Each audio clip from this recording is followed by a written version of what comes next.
আসসালামু আলাইকুম রহমতুল্লাহ বারাকাতুহু। অলসতা অলসতা মানুষের জীবনের মূল্যবান সময়কে ধ্বংস করে দেয়।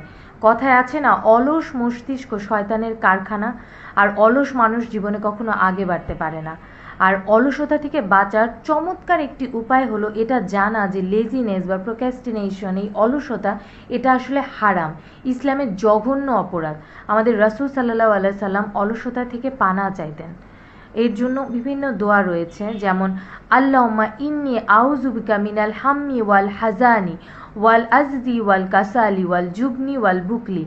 হে আল্লাহ, নিশ্চয়ই আমি আপনার কাছে আশ্রয় চাই দুশ্চিন্তা, পেরেশানি, অক্ষমতা, অলসতা, কাপুরুষতা এবং কৃপণতা থেকে। এছাড়া ছোটোভাবেও পড়তে পারেন, আল্লাহুম্মা ইন্নী আউযু বিকা মিনাল আজমি ওয়াল কাসালি। হে আল্লাহ, আমি আপনার কাছে অপারগতা ও অলসতা থেকে আশ্রয় চাই। আমিন।